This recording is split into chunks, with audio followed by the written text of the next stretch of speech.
Hey guys, if you or a loved one are struggling with addiction, please know that help is available.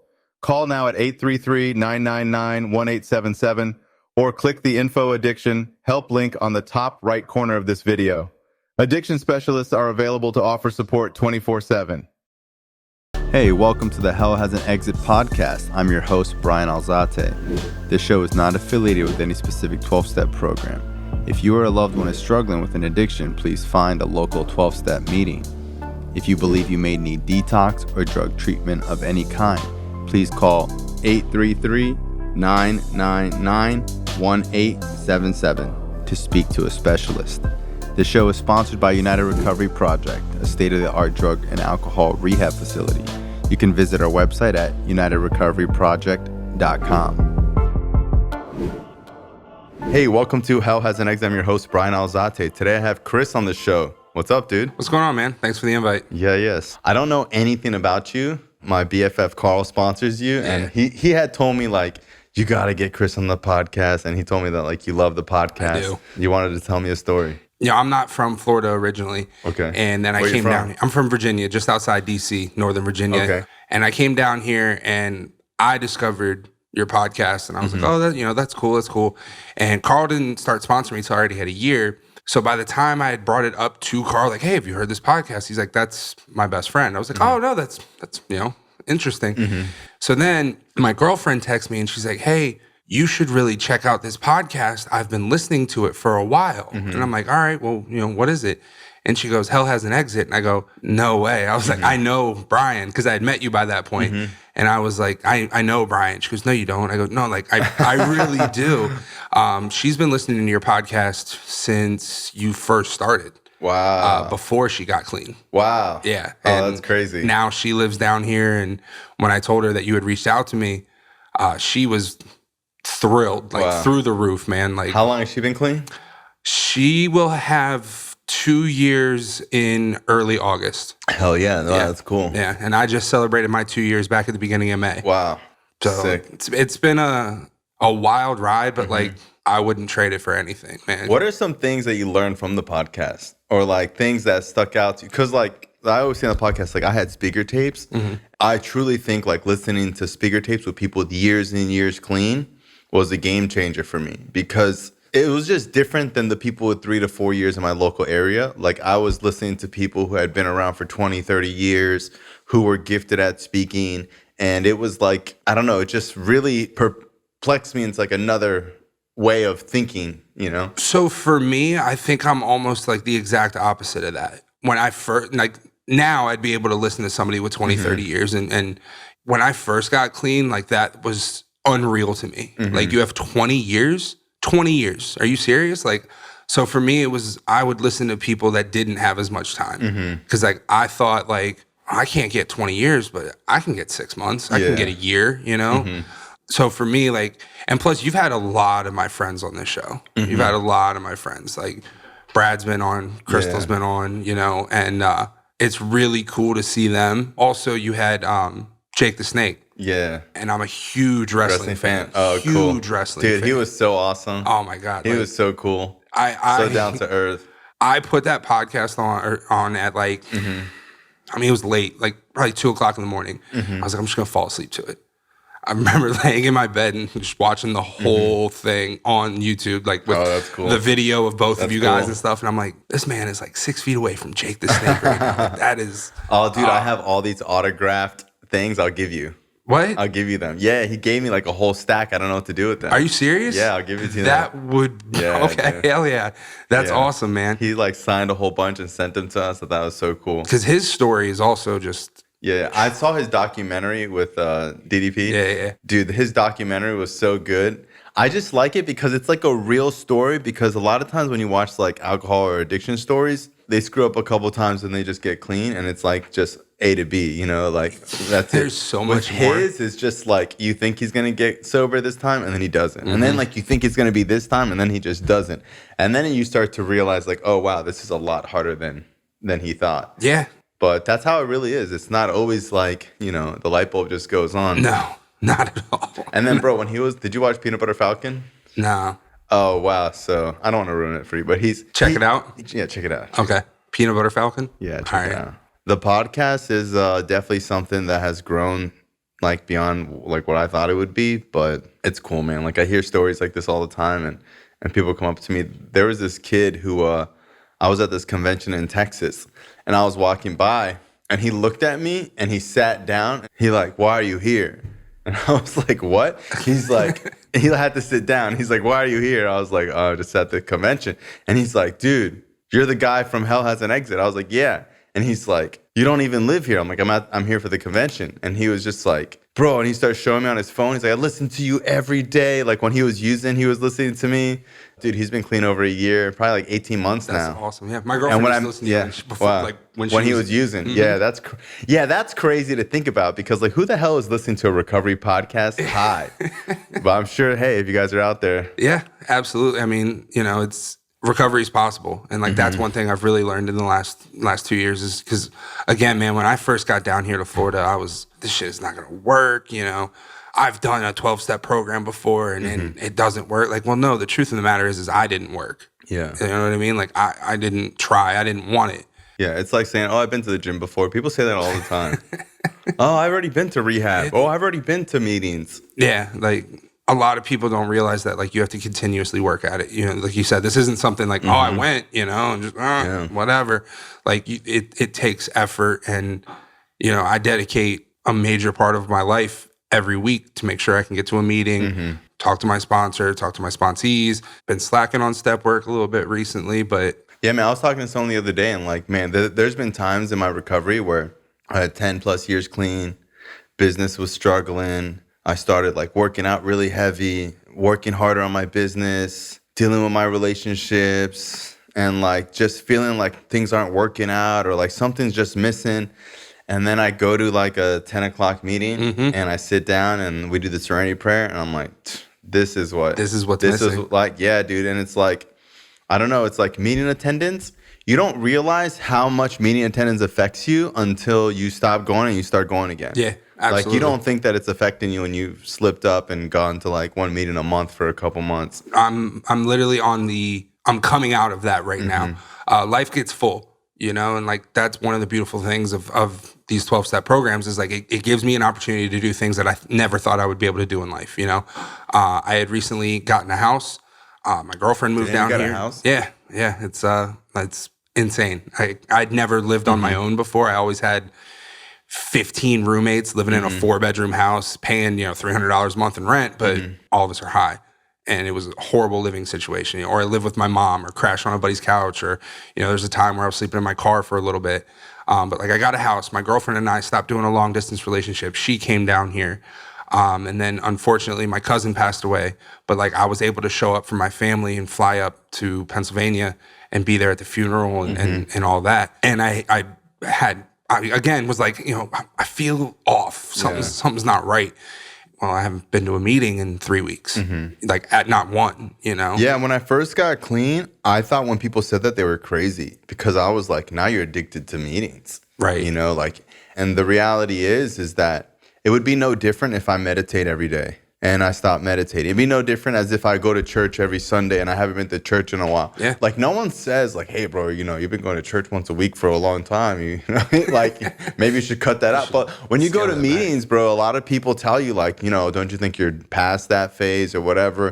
Part of the podcast goal is like to change that narrative that like recovery is an ongoing process. And it's not just about not using. It's about like balancing your whole life, I can't think like that because my sponsor has 17 years and goes to meetings regularly. Yeah. So how am I going to sit there and talk to him? There was a time where he didn't go to meetings. He's told me. Yeah, dude, there was like, I think 2 years, like a year and a half or something, maybe even longer that he didn't go to meetings. And like a part of me was like, should I have reached out to him more? Because like I would push him to go to meetings, but I try not to push him too much. And for him to come back to meetings was hard because people would make comments like, oh, you still go to meetings? And like make comments to him like, oh, is this your one meeting or something? Like, people make comments like that, like when they haven't seen you in years. I know like they're half joking and like, some of them might not mean anything. That shit can sting. But like, it kind of makes people not want to come back when people, It is what it is, man. I mean, at the end of the day, like it's your personal recovery and it's your responsibility. Right. Absolutely. So let's hear your story, dude. Yeah. So, like I said, I'm originally from Virginia, Northern Virginia, just outside DC. The only thing I know about Virginia is West Virginia I and the am. wonderful whites. I'm about 45 minutes from West Virginia. I've been to Charlestown to gamble and do some other things a few times, but Northern Virginia. So a lot of times when I tell people I'm from Virginia, I make sure to throw in Northern Virginia. Because it's different, right? It's way different. It's like a suburb of DC. Would be the best way, easiest way to describe it. How far from DC? I can be there in 30 minutes, no traffic, but there's always traffic. So it takes like an hour, hour and a half. Okay. I'm right in the middle of DC or Baltimore. So I would go to both places to cop. But so growing up, my parents divorced when I was 2. How old are you now? I am 31. Okay, we're about the same age. 31. So my parents divorced when I was 2. My mom just kind of had like a revolving door of boyfriends. And they were all pretty shitty. Been through all kinds of abuse, mental, physical, verbal abuse. And like because of that, at a real young age, I had to kind of learn to be 2 different people. When I was at home, it was basically, speak when spoken to, kind of just fade into the background, don't stand out. So I would be quiet and reserved at home, spend a lot of time in my room playing video games and shit. Then I got to school and I was like, well, I don't want to be that. I want to stand out. I want people to know who I am. So I was loud, boisterous, center of attention, so much so that I went by a different name. Like growing up, everybody called me by my last name. Okay. Everybody called me by my last name. I probably went like 8 years without even hearing Chris because I would spend so much time away from home. So like at a young age, I kind of like put that mask on almost, to try and blend in, chameleon, whatever you want to call it. But I could fit in wherever I was and wherever I needed to. Now that I have a child, like I realized like my mom was doing the best she could with what she had. You know what I mean? Like there's no parenting manual. They don't hand out a book when your kid's born. If they did, I didn't get it. So like, but that's through a lot of work with my 12-step program and my sponsor to realize that. Because I had a big resentment against my mom for a really long time. But I kind of got started like with drugs kind of late in life almost. Outside of like the abuse and all that, like I had a good childhood. I did. I always had a roof over my head, always had clothes, always had food. We went on a vacation every summer. Like it was not a terrible childhood. I went to college. I played lacrosse. My college experience, I tell people, was a 4-month-long, $9,000 party. I didn't go to class. I majored in, lacrosse, partying, and women. Everything else I didn't care about because like, this was the first time that I was able to do what I wanted when I wanted. And I was kind of like sheltered from drugs. Like the only thing I knew growing up was like drugs are bad. Okay, well, why? Like what makes them bad? I had smoked weed for the first time in college at 19. Wow. Yeah, that's so crazy to me because I was smoking like weed so early. Yeah. When I heard you tell your story the first time, I was like, whoa. Yeah. But by the time I was 20, I was sticking a needle in my arm. Like that's how fast this disease progressed for me. It was Christmas Eve, 2010, and I got a letter in the mail, and it was politely asking me not to come back to college. I had called the dean and was like, hey, like, no, you don't understand. Next semester, I'm really going to try. I'm going to up my GPA. And I'll never forget, he goes, Chris, you don't have a GPA. There's nothing to raise. You have a 0.0. You didn't go to class. And like that was the first time I found out what depression was. All my friends are still in college. They're all playing lacrosse, and, getting the girls and having a good time and all that. And like now here I am living in my mom's basement, literally living in my mom's basement, So that's when I kind of started a little heavier on the weed and was like, okay, this makes me not feel like how I feel now. And then I kind of developed this attitude of like, well, fuck it, I'll try it. Hey, do you want to do this? I'll try it. Do you want to do this? I'll try it. And then I broke my ankle. They gave me, I don't remember if it was Perks or Vicodin, but it doesn't really matter. Opiate. Yeah, it was an opiate. And like, dude, that was it. Off to the races from there. I worked in the restaurant industry. For anybody that's worked in the restaurant industry, you ate cash every day. Yeah, it's the best. It's every day, man. If you're using it. Oh, absolutely. Yeah. Absolutely, That's why, like, I think I've said it on the podcast before, like, when people fuck up my food, like, dude, I don't care. I know, like, those people are on drugs. Like, I've fucked up so many orders and, like, broken plates and, like, dude, I just know that the service industry has, and I know not everybody, but I do know there's, like, a big population of, like, of people that, you know what, like that's just how they live their life. Because a lot of them have been using hard for like 20 years. Yeah. Hardcore. Yeah. And so I'm actually still in the service industry clean. I kind of have that same attitude with coworkers where I'm like, all right, well, half of them are hungover from yesterday. The other half are high right now. So, but yeah, so like working in the restaurant industry, making cash every day, I would make, $200 in a night and then go out and spend $200. $190. Yeah. I always had to make sure I had enough for cigarettes at the time. Like that was my main priority behind the drugs was like, well, I'll give you $190, but I got to keep something for me because I always need a pack of cigarettes. And I had a pill dealer and I was getting Roxy 30s from him. Here's like a really good story of what like addiction is like, okay? He calls me and he was like, hey, I don't remember how many pills it was, however many left. I need to get rid of them so I can go get more. I'll give them all to you for $200. Deal. Come see. I'm at work. It was a Saturday. I worked in open to close. I was going to be there from 10 a.m. to midnight. I was like, I will make $200. So he comes, but I didn't have the money on me because obviously the night before I'd spent everything I made. But I knew my register had $200 that was owed to the house at the end of every night. And I said, well, shit, I'm going to be here for 14 hours. Like, no big deal. Took all the money out of the register and handed it to him. Went in the bathroom, did however many I did, worked fucked up the whole rest of the day. It was the slowest Saturday I've ever worked in a restaurant. 9:30, 9:45 at night, and I'm counting my tips, and I made like 140 at this point, and I'm starting to panic. Like, well, how am I going to explain $60 short? And then when they say just take it out of your tips to make it right, what am I going to say? And then at like 11:30 at night, this couple came in, and being the good addict that I was, I lied and I manipulated, and I said, I'm short on my car payment, and I didn't even have a car, but like I'm short on my car payment. I haven't made the money I thought I was going to make today, and then I don't know what I'm going to do. I'm stressed. Blah blah blah blah blah. They're like, well, how short are you? I said, I'm $35 short. And they handed me $40. I left work that day with $6. You know what I mean? Like I had just worked 14 hours, and now all the pills are gone too because I had done them throughout my shift. And I have $6. I was like, man, what the fuck am I doing? But so I called the same pill dealer. I had him for years. And I called him and I said, look, man, I need some. And he goes, I'm out, but I can get heroin. And I was like, no. That stigma, the name, heroin. Oh, no. And he was like, okay, well, it's cheaper and it's stronger. And that was it. And that was it. And then from there, I just went on like when I was offered heroin, I remember being dope sick and only having like $30 for like exactly 3 blues at the time. And I remember, $30 for 3? Yeah, it was awesome. And honestly, I remember when there were 7. But anyways, I remember my friend being like, dude, we could get, heroin. And I remember being like, nah, bro, I want this to work. Like, I don't want to like risk it on some shit I've never done before. And I remember he looked at me and goes, bro, it's heroin.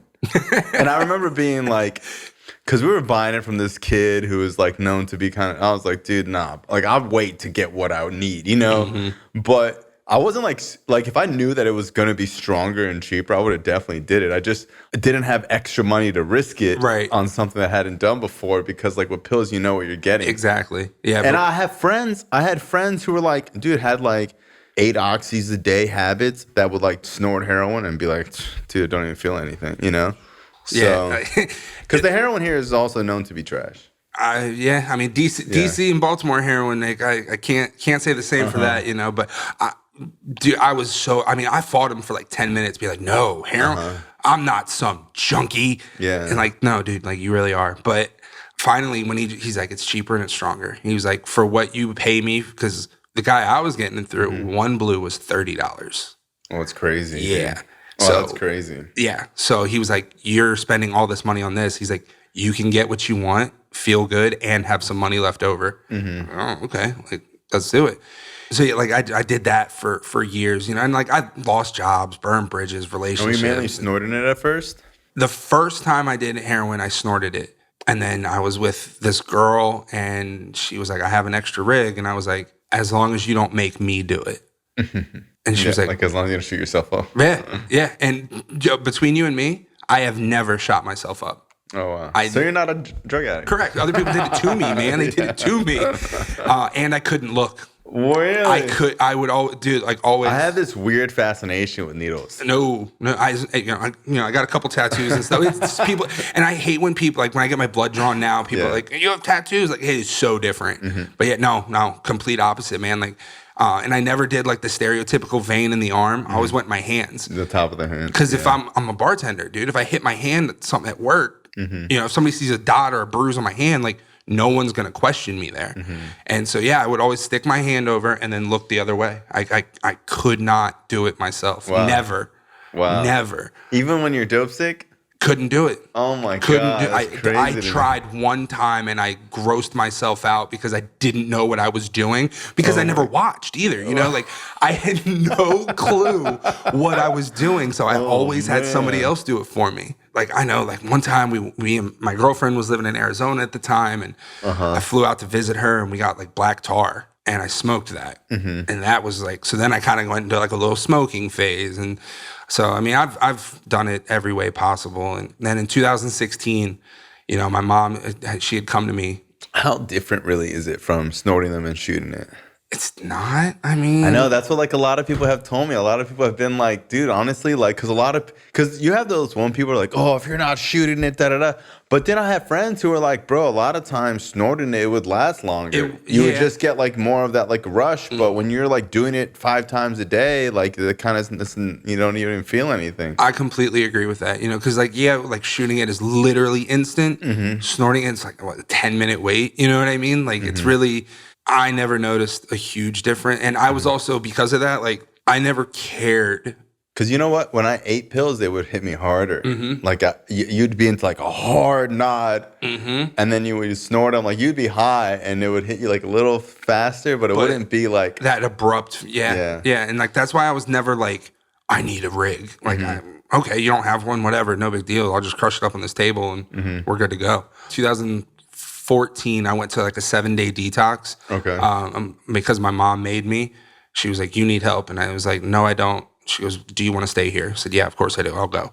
7-day detox. Had no interest in staying clean. It was literally just a little 7-day program at a Fairfax County hospital. Yeah, rolled out. And I remember looking at my mom and be like, I'm cured. Like, I'm fine.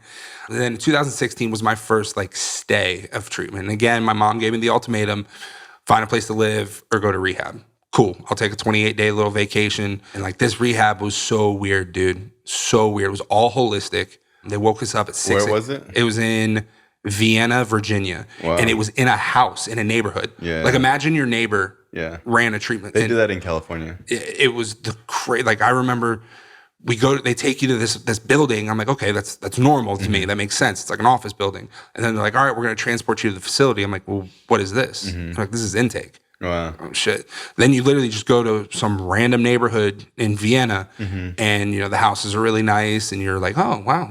And you just pull into a driveway and I go, why are we here? Like, this is it.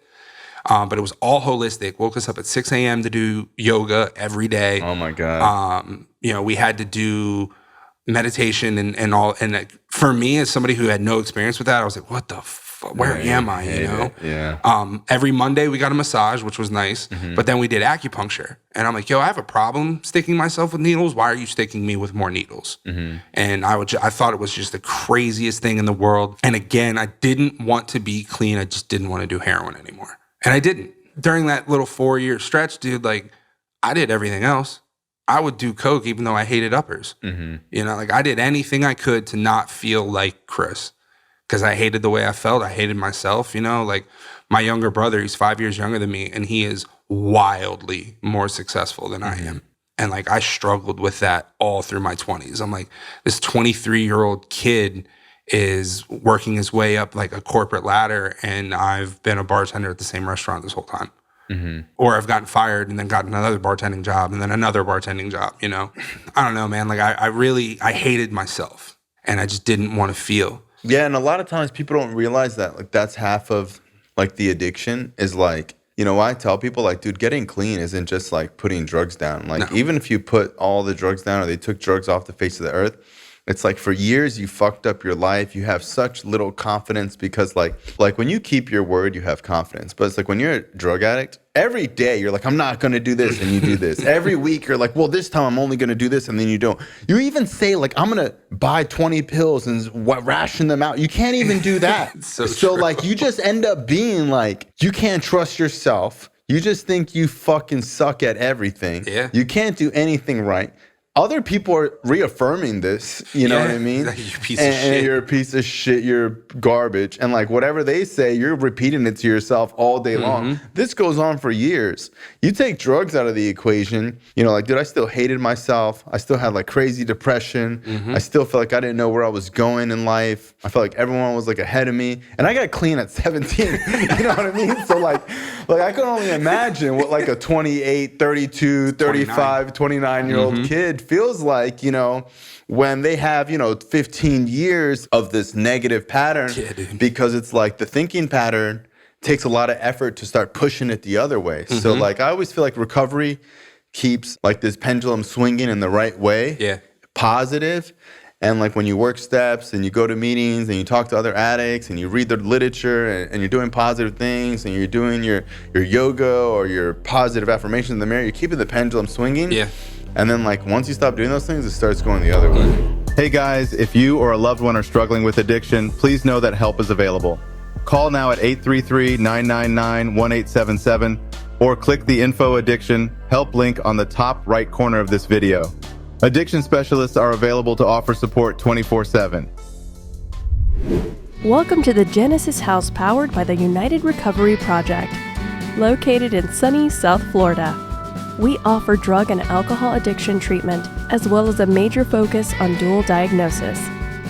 Our addiction therapy programs include behavioral therapy, 12-step facilitation, psychotherapy, life skills training, and more. At our facility, you can expect a low client-to-staff ratio, daily group therapy, weekly one-on-one therapy sessions, and luxury amenities such as volleyball, basketball, pool, chiropractor, personal trainer, yoga, massage therapy, and more. Contact the United Recovery Project today and let's create a better tomorrow. Dude, it feels so good to like walk into work and know that no one's going to fire me for being fucked up last night. Yeah. You know, it feels good to not have to wake up and look through my phone and be like, who did I text? Dude, one of my first jobs ever was at the mall, and I worked there for a year. And when I quit, I like gave a notice, and that was like my last day, and like I drove home. And I've never given a notice. Yeah. I've never done it before. And on the way home, I said, I never took a day off. Like I just didn't think about it. I just worked all year and I've never asked for a day off.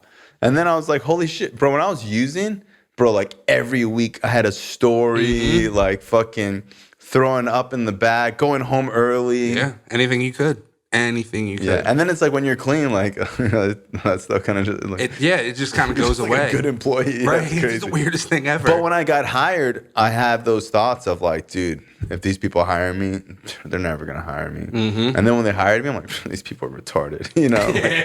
Yeah. I can't believe I got them. Yeah, I can't jokes on you guys. Yeah, they fell for the same old shit. Yeah. Or so like after getting out of treatment in 2016, dude, I got out of treatment at like noon, and by 2:30, I had a blunt in my hand. You know, like I did not even try. And I didn't want to, you know, like I don't beat myself up for that because I know my truth, and my truth is I didn't want this shit. But again, I was like, oh, I just gotta stay off heroin, you know? And then my son was born in 2017. He was born in May of 2017, but I didn't know I had a son until August. So the girlfriend I'm with now, Ashley, she's incredible. She's amazing. We used together. So neither one of us were always incredible or amazing, you know. My using it caused her to leave. And I remember she told me she was pregnant, and I was like, you're a fucking liar. I was like, you're not actually pregnant. And if you are, it's not mine, which like, yo, we live together. Like, so she was like, okay. She's like, you won't be a part of his life. And like, that really fucked with me because like my dad wasn't a part of my life. And one of the last things my father said to me was, if it wasn't for that second bottle of champagne, I never would have fucked your fat pig of a mother, and you wouldn't be here. Wow. It's one of the last Your dad said that to you? I was 18 years old. Did he die, or did he just, he just left you? I stopped. He'll comment on shit on Facebook now, you know. I took my son to meet him one time, and it was a bad experience, and like that was it, you know. Is he an addict? He won't tell you that. So she was like, you just won't be a part of his life. And I was like, give me a DNA test and I'll be there. Then she just disappeared. I didn't know what happened to her. And honestly, I didn't really care, you know, that's one less responsibility. And then in August of 2017, she reached out to me and she goes, I want you to sign over your parental rights. And I was like, no, I want a DNA test. If he's mine, I'll step up. Because, I always wanted to be a dad. So we got the DNA test and I remember exactly where I was. I was sitting at a bar and the email came through and my mom's next to me and she's like, this email is going to change your life. I said, okay.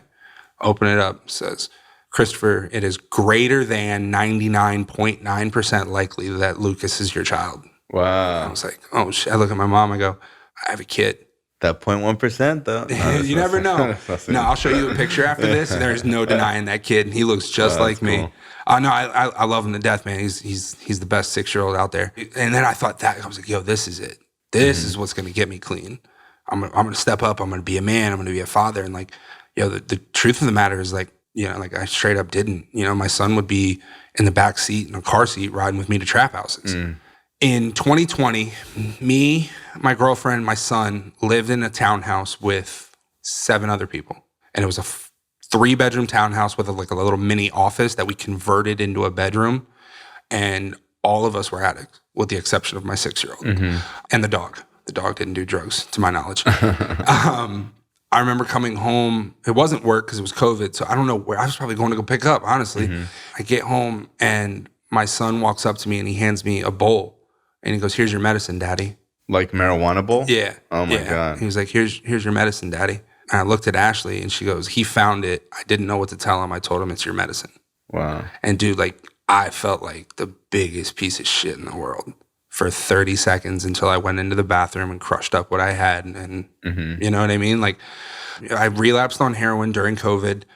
I don't like saying relapse because I was using everything else. I started doing heroin again, was probably more accurate. And I would nod out on the balcony smoking cigarettes. Every pair of pants that I owned from 2011 until 2021 had holes in them from nodding out with cigarettes. And one of the roommates, they pulled me aside and they were like, we all party and stuff, but you're really fucked up. And I was like, no. I drank a lot, whatever. You're a bad addict if you get kicked out of a house of addicts. Yeah.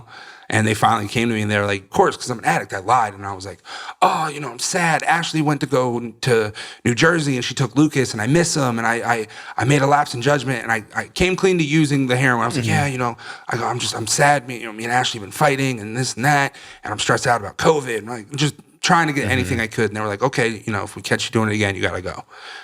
2 days later, catch me doing it again. They said, all right, you have to be out in 30 days. So I call my mom and I go, Mom, this house is unsafe for my son. He shouldn't be here, blah, blah, blah, blah, blah. Mom lets me come back in. She says, Ashley can't come. It's so funny because when I deal with addicts that their parents are like, when a parent tells me their son or daughter's story, I'm just so much bullshit. It is. But that's how we are. Dude, we're so manipulative and flip the whole thing against everyone else. And it's so fucked up. Bro, I used to scream at my parents, you're the reason why I use. I fucking hate you. Had the worst childhood ever. If you ask my mom, she'll tell you that it's not my fault that other people made me do it. Yeah. My mom would be like, my son would never. Oh, that's crazy. And there's a lot of bad blood between my mom and my girlfriend still to this day. But they're working on that. Time heals everything. That's one thing I've definitely learned in 2 years. So mom lets me move back in. Ashley can't come because of past and everything. And, I now have to go back to hiding everything. Everything. My mom was like, you can't drink because you have to come home and you have to take care of your child. And then February 9th, 2021 is my rock bottom. Those are, there's probably a handful of specific dates that I'll never forget. Son's birthday, my birthday, girlfriend's birthday, mom's birthday, clean date, and my rock bottom. And it was February 9th, 2021. Gone out the night before, was feeling kind of rough when I got home, and my mom just started yelling at me because I'm a piece of shit at this point, and I go off. Similar, I started yelling at her. I'm like, just like you said, man. I was like, you're the reason I'm doing this. I can't stand living with you, and my son's here, and I'm a loser, and I live with my mom, and I have a child. Blah, blah, blah. Why don't you leave my house? And I was like, I don't want to fucking be here anyway. Slam the door. So I decided to go to the bar, spend all day there, and then Ashley was going to come and pick me up. And we were going to pick Lucas up and go to her family's house for the weekend. Get to my mom's house and I knock on the door and she won't answer. And she goes, I'm not letting you near your son. And I said, if you don't open this door, I'm going to kick it in. And I did. I kicked into the front door to my mother's house. And in Virginia, because I kicked the door is an extension of myself. When I kicked the door, it hit my mom in the face, split her open. I assaulted my mother. Wow. Yeah. Another thing that you should know about Virginia is in February, it's cold. I run upstairs and grab my son out of the bath, dripping wet, wrap him in a towel, push my mother out of my way, take him outside in the cold, snow on the ground, put him in the backseat of my girlfriend's car, and I say, you need to get out of here because I'm going to jail. She takes off. I turn back, flip my mom off, and I say, fuck you. You'll never see me or him again. Go back to the bar. Same bar I was at all day. Walk in, order a drink, see the cops come in, like turn in like through like the window, you know? And I look at the bartender, I go, I need to pay because that's my ride. Cop comes in, he's like, are you Christopher Opie? I'm like, yeah, I am. He goes, all right, I need you to come outside with me. And I was like, what, you don't want to do it in here? And he goes, I'd rather not disturb these people enjoying their dinner. They didn't make a mistake, you did. So he takes me outside, and then cop kind of starts talking slick, and he's like, you like to beat women, this and that. So I thought it'd be a really good idea to headbutt a cop. It was not a good idea. So You're like wasted at this time? Shit-faced, dude, like hammered. I can't even tell you how much, because like that day was all alcohol. And like, yo, like my worst decisions in life were made on alcohol. You know, like that's why like when, you know, alcohol is a drug, like, yeah, absolutely it is. Like, you know, when I was on dope, dude, I just want to sit on the couch and nod out. You know, when I'm drinking, like I want to drive, I want to go do something. I want to, you know what I mean? And like, that's where it gets dangerous. So I go to jail, I get out of jail. Of course, my phone's dead and I have no money. And I end up walking 6 miles from the jail to my cousin's house. And I knock on his door and he's like, what are you doing here? I was like, I just got out of jail. I need help. While I was in jail, my mom had filed a restraining order. I was no longer allowed within 500 feet of my mother. And she had also filed for emergency custody. And it was granted. And I lost custody of my son. Wow. Yeah. So that was February 9th. My clean date's not until May 4th. From February 9th to May 4th was the worst time of my life. You know, couch surfing, sleeping outside, sleeping in my car. At one point, I got my tax return back so I could afford a hotel every now and then. But I knew I had to be scarce with my money because I needed to get my shit. And then on May 3rd, my aunt called me out of nowhere, random. Like, you know, now we talk almost, you know, probably once a week. But at the time, nobody talked to me. I didn't have any friends. I didn't have any family that fucking cared about me. And my aunt calls me and she goes, Chris, how are you doing? And for the first time since I was 19 years old, I told the truth. I don't want to live anymore. Yeah, and it's like, man, I always tell people, like, dude, you got to be persistent when you're trying to help people. Like, you don't have to force them to do anything, but you just want to check in and check in and check in and check in and, like, not enable them. Don't give them money. Don't give them a place to stay. Just, like, keep poking the bear because you'll find that window of desperation where they're just, like, fucking dope sick, don't have shit going on. And, like, when you say, like, what's up, they're just going to burst out crying. And then if you offer to go to treatment, they're going to say, I'll fucking do anything. So, like, that's exactly what happened was, like, she said, how are you? Not good. And let it out. My aunt doesn't know this. And I don't think I'll probably ever tell her because I don't think there's any added value in it. But I had been on the phone with my cousin before she called. And I called him. I said, hey, man, me and a couple of my friends want to go to the shooting range. Can I borrow your gun? My cousin said, yeah, because he's not going to say no to me. I mean, my cousin's my best friend. He didn't say no to me. He was like, yeah, come get it. Like, dude, I was driving to my cousin's house to get a gun, and I was not going to go to a shooting range. I was done. My aunt called, and I told her the truth, and she said, what do you want? I said, I need help. She said, where are you? I said, I'm on the side of Route 7, headed to Ashburn. And she goes, turn around and go back to Sterling. I don't care where you go. Just go back to Sterling, which is where I'm from, Sterling. She goes, just go back to Sterling. And there's an airport, Dulles Airport, 3 miles from there. So like 15 minutes later, she calls me and she goes, how quickly can you get to the airport? And I go, I can be there in 15 minutes. She goes, good, your flight leaves in an hour. Go. So where am I going? She goes, just call me when you get to the airport. And I said, all right. So I had parked I bought a car. It was a totaled car, but I bought it for $600 so I'd have a place to sleep in with my tax returns. And I left it where it was, got an Uber, went to the airport. My aunt loves this part of the story. I call her. I'm like, this line's not moving. I'm getting out. I'm fucking leaving. And she goes, look up and tell me where you are. And I look up and I go, I'm in fucking Turkish Airlines. And she goes, no, that's not where you need to be. Can you find somebody who works there and help you? Still to this day, dude, I have no idea how I made it through that airport. I didn't have my ID. I did, but I was so fucked up. I thought it was where it should have been in my wallet and it was somewhere else. So I just told him, I said, I don't have an ID. And like, I don't know how I got through the airport. Yeah, they changed the law recently, I think, where you need like an ID, but you could fly like twice a year with no ID. Really? Yeah, and they would just like verify that you knew your date of birth to know you're not stealing someone's ticket, and then they would let you go. I was so fucked up, dude. I couldn't tell you anything about it. I don't remember. I remember I had a layover in Atlanta, and I land in Atlanta, and I get off, and there's a TGI Fridays right in front of me, and I'm like, last drink. I knew I was going to treatment, but nobody told me I was. You know what I mean? Like, yeah. Like my aunt didn't say, okay, well, we found a rehab for you in Florida. Like, no, it was go to the airport. You're flying to Fort Lauderdale. Yeah, you like, yeah. You know, when my parents sent me to like military school, it was like the same thing. They didn't tell you, but I knew I was going. So like, I knew like I had fucked up so bad. I knew we weren't going to Disney, and we're packing my bags, and we're going on a 4-hour drive after I just like fucked up for the 10th time. You know. Nah. And so I walk over to TGI Fridays. I'm like, can I get a drink? They go, we just did last call. With the knowledge I have now, that's my higher power in action, doing for me what I couldn't do for myself, because I would have drank. And if I would have drank, I probably wouldn't have got on the layover. Well, then the layover, you know, I couldn't leave, but I wanted to smoke cigarettes. I smoked cigarettes in the Atlanta airport bathroom. And like some dude walked in, and I'm like, what? Say something. Oh, like not even in the stall hiding it? Oh, no, dude. Right in the sink. Ashing in the sink. Yeah. Didn't even care. And I was like, what? Say something, because you can't be in here. And I was like, you're going to make me leave? That back into like a blackout, you know? And I've just very like little pieces I remember. Finally get to Fort Lauderdale. They get me to treatment.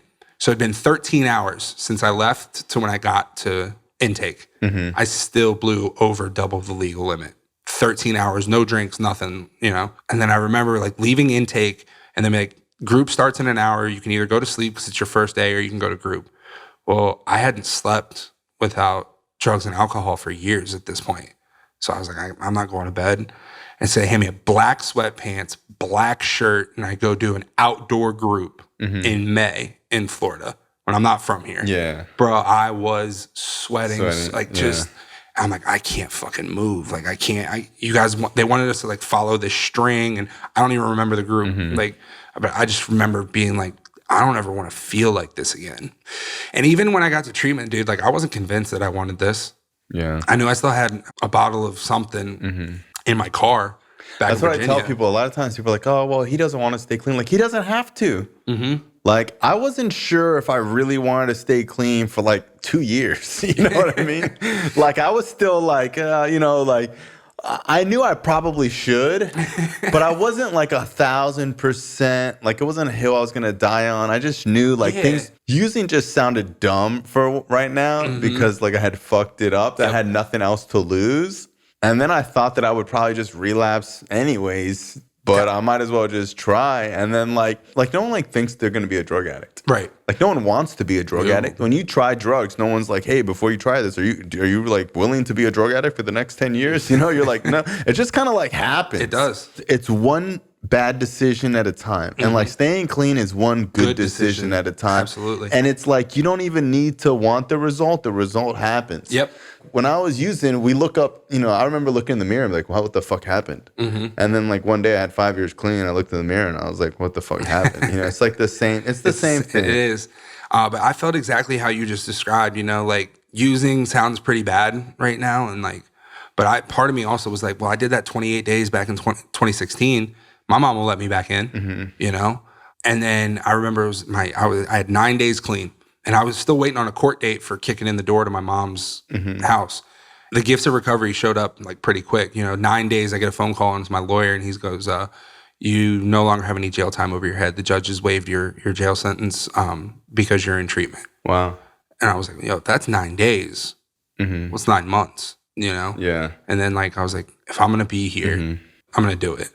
Yeah, when you start thinking like that, when you start like counting the days and the months, and you're like, well, if this is happening at 3 months, what could happen at 6 months? And I still do 2 years. Yeah, I still do that. It's crazy. Like when I see people who tell me how good they're doing because they got 2 or 3 years, I'm like, dude, just wait till 5 years. Right. You know? And it's like people like you and people like Carl that it keeps me going with that. Because it compounds. So it's like everything in life compounds, you know? So it's like when you're just on that roll, you get to this point where you just like peak and like you just, you know, because in the beginning, your first couple of years, it's like slow progress. There becomes a point where you start taking leaps and strides, and it all starts working together. And like, dude, I don't want to miss that. You know what I mean? Like, I don't want to miss that. And then stuff happens with your family that you never thought would happen. People in your childhood start reaching out to you about getting clean. The first time that happened to me, it's dude, crazy. It's so like, because you don't think about it. You don't even think. You're so self-centered. You're like, I want to get clean. I want to get clean. And then when someone else from your childhood asks you to get clean and you help them get clean and then you watch them get clean, it's crazy. It's so insane. Like the people that, you know, because like I'm pretty vocal about my recovery on social media. Yeah. I've had teachers reach out and be like, we always knew you could do it. You know, we always believed in you and this and that. And then like I had a friend who, when I got 18 months, messaged me on Facebook and was like, hey, I just want you to know, like, I've been following you since you went down to Florida. I'm coming up on 6 months. And I was like, dude, like, that's nuts. You know, he goes, I'm not talking about it because I don't think I can do it. And I was like, you are doing it. Yeah. You're actively doing it. Yeah, a lot of people, not everyone is like real vocal about recovery or like they don't want to like jinx it or... I understand that too, because then you have people that like get clean. They're like, yeah, recovery. And then like they use, you know what I mean? Like they're doing it more for show. And I think a lot of people, you know, they just want to like prove it and not, you know, walk it, not talk it. Milestones only. Yeah, milestones only. Yeah. You know, I won't like, I don't knock anybody that it is. Nah, bro, because it's true. Because I have a friend, one of my close friends, man. We met on Instagram. He was like a ruthless heroin addict, and I used to like follow he's like shooting heroin on Instagram and stuff. Oh, wow. Crazy, yeah. And I had him on the podcast. A couple months clean, he was like, you know, getting followers on Instagram about recovery, and he was posting his story, and he got really popular on social media by being like a recovering addict, and he had like a couple years clean. And he was like, dude, it was just like using where like I was chasing getting likes on Instagram, and like this one time I saw a cool like quote and I saw that it got a lot of likes and I screenshot it and I posted it and I didn't even read it. And then he's like, that's when I was like, what am I doing? Yeah. And he ended up like stopped going to meetings and like was drinking for a little bit, but like now he's back. That's awesome. But it's like you see people that like they become the teacher before they're the student. And you want to be the student for forever, to be honest with you. Yeah. And there's like a few people that are on social media that are genuine about it, and then there's a few people, like you said, that they're doing it for show. You know, like, you know, and then so I made the decision to stay in Florida because I had realized like nothing in Virginia was left for me, but I had to make that decision by leaving my son up there. My mom has custody of my son still to this day. I can't be a father, I can't be a son, I can't be a boyfriend, I can't be a friend if I don't take care of me first. And like, yo, dude, like that was one of the toughest decisions ever. Like even harder than treatment. Like I can go back home and probably move back in with my mom. Maybe not. I'll never know. But like I could probably move back in with my mom. I could be there with my son every day. But like people, places, and things, right? Yeah, man. And like, dude, honestly, I see so many people not make that decision. And like, you know, I kind of like shake my head. And like a lot of people, it's so hard for them. And I understand sometimes you got to like give up everything for 2 years so you can keep everything. You know what I mean? So it's like you got to just grind and focus on yourself and like let someone else take care of your kid for a couple years, because it's like, what's the alternative? Like overdosing and dying and not being there ever? It's about like the next 40 birthdays you want to be at, not like, oh, I need to make it to my kid's second birthday. Right. And it's like, dude, I know that's important, but like you need, if your kid could, I always tell people like, dude, if your kid could talk, he would tell you to stay. And it's getting a little tougher now with him getting a little older, like asking questions and stuff, you know, because I'm not quite ready. He's 6. I'm not talking to him about drugs when he's 6 years old. I'm not.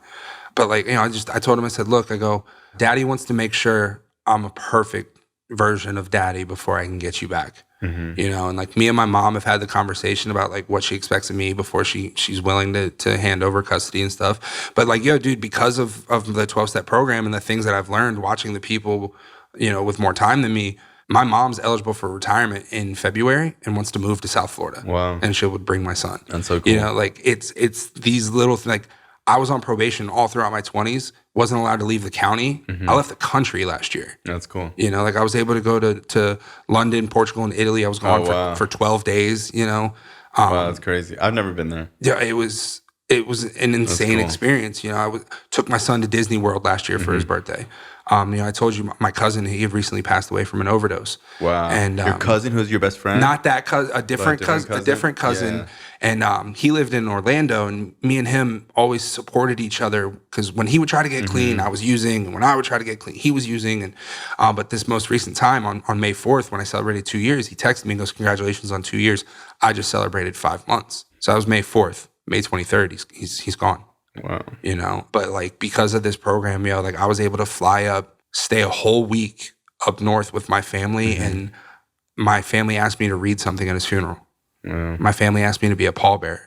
Like 2 years ago, nobody was asking me to do that. Nobody was asking me to grab a beer with them even. Like, I got kicked out of a house of a bunch of addicts because I was an addict. Yeah. And like now, like my family wants me around for things, Me, my mom, my girlfriend, my son, and my brother, we're all going on a vacation in August together. We're all going to Myrtle Beach for a week together.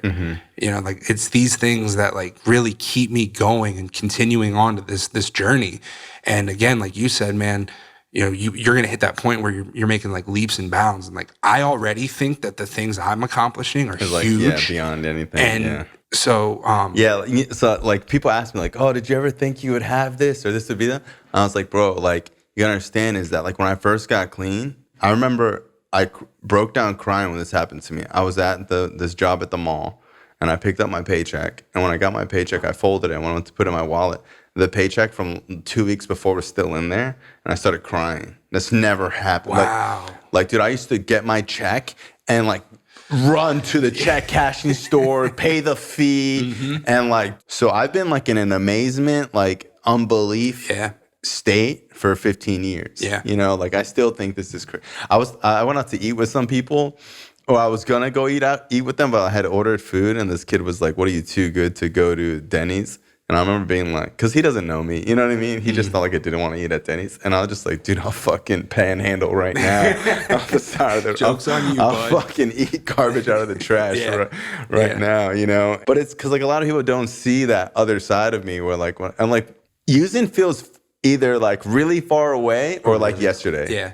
There are things that will happen where I feel like just yesterday I was smoking crack, and things will happen where like I can't even imagine Going back to it. being, strung out on the street right now. Right. Yeah. I mean, for me, dude, like I remember when I first got down here and somebody said like, you need to remember your last day using. Because if you don't remember it, then it hasn't happened yet. I'll never forget May 3rd and going into May 4th, and I'll never forget February 9th. Like those dates, man, like they're so important to me because I don't ever want to be that person again. Like my mom can call me for advice. My little brother, like I can finally be a big brother. Like my little brother, he's more successful than me and stuff. And like that does not bother me anymore because it's not a race. Financially. Yeah. You know what I mean? So it's like, a lot of times people are like, oh, someone's more successful. I would say it's harder to overcome, you know what I mean? Oh, so absolutely. And like my brother said that to me. We flew up to Orlando on Tuesday to go to my cousin's apartment, like clean some stuff out. And his two sisters flew down from Pennsylvania. So it was like the cousins minus my cousin Sean who had passed away. They were like asking me stuff, like not just like drug related stuff. You know what I mean? They were like, well, how do we get his internet shut off? How do we get a stop to his mail? How do we do that? And I was like, you guys stop. Like, I even told him, my exact words were, if I can take 1% of the pain away from you, I will. So like I called his internet company. I called the post office. I went to the post office and, had the mail forwarded to my aunt and uncle in Pennsylvania. And like, I was able to show up and like be there, but like one thing like about at his funeral, my family hugged me different. They looked at me different, and it was one of those situations where I was like, using felt really close because everybody's kind of like side-eyeing me. And then finally one family member goes, do you know how much pressure is on you right now? The whole family is wondering what you're going to do with this. And I looked at it and I go, I have 2 years clean. I have a program and I just lost my cousin. Using's not even in my thought process right now. Yeah, I always say like, your first year clean and prior, you'll probably use on the bad days. And after a year, you'll probably use on good days. You know what I mean? It's like when bad shit happens after you've been clean for a year, you kind of you're so responsible at that point that you're just doing what you need to do. Right. It's actually when the coast is clear and things are going good that people think they can step away. Make it work. Yeah. like I said at the beginning, man, like this journey has been absolutely incredible. And like one of my friends down here, he says like, I asked him, I go, why do you stay clean? And he goes, well, I know what using is like. I don't know what being clean will bring. And I have FOMO, fear of missing out. So if I use, I won't know what the awesome things that being clean is going to bring me. Hell yeah. And like, that's awesome because if this is what 2 years looks like, man, wait till I get to like 15. Yeah. You know, wait till I get to 3 years even. Yeah. The amazing moments, like you said, just they don't stop. I've been in amazement for 800 days now. Yeah. And it's a great feeling. Oh yeah. Hey, well, I want to appreciate you coming on the show. Thanks, man. Thank you, Chris. Appreciate it. This show is not affiliated with any specific 12-step program. If you or a loved one is struggling with an addiction, please find a local 12-step meeting. If you believe you may need detox or drug treatment of any kind, please call 833-999-1877 to speak to a specialist. This show is sponsored by United Recovery Project, a state-of-the-art drug and alcohol rehab facility. You can visit our website at unitedrecoveryproject.com.